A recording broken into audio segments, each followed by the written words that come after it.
입니다.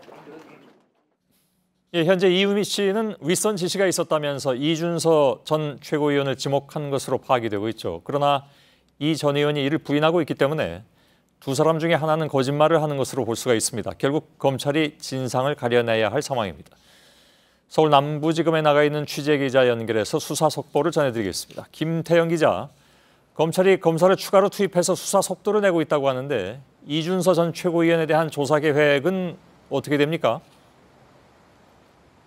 네, 이유미 씨에 대한 조사가 어느 정도 진행된 만큼 이 씨가 윗선이라고 지목한 이준서 전 최고위원에 대한 조사가 임박했다는 관측이 나오고 있습니다. 검찰은 오늘 이 전 최고위원의 신분을 피의자로 전환하고 이 전 최고위원의 자택을 압수수색하는 등 물증 확보에 나섰습니다. 일단 PC와 휴대전화 등을 분석한 뒤 이를 토대로 이 전 최고위원을 소환 조사할 방침인데요.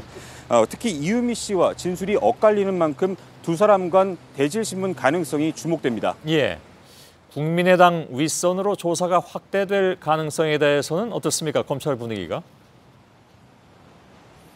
네, 일단 검찰은 공안부 소속 검사 5명 전원과 추가로 1명을 투입해 모두 6명으로 사실상 특별수사팀을 구성했습니다. 일단 제기된 의혹을 완전히 해소하는 차원에서라도 당시 제보 파일에 대해 보고라인에 있었던 인물들에 대한 조사는 불가피할 것으로 보입니다. 검찰 관계자도 신속한 의혹 해소를 위해 이 사건과 관련한 모든 인물들에 대해서 조사할 수 있다라고 여러 차례 말하면서 강조한 바가 있습니다. 예, 증거 조작의 공범이죠. 그러니까 이유미 씨의 남동생.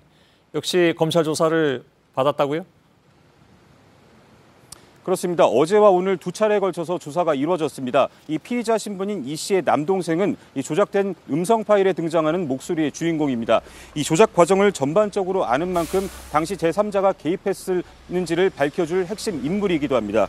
앞서 검찰은 오늘까진 이 씨에 대한 조사에 집중하겠다고 밝힌 바가 있는데요. 윗선 지시와 관련해 이 씨의 진술이 다소 오락가락한 측면이 있기 때문에 이 진술의 신빙성을 확보하는 차원에서 이 씨의 남동생을 비롯한 주변인들에 대한 조사도 함께 한 것으로 보입니다. 예, 남부지검에 나가 있는 김태영 기자였습니다.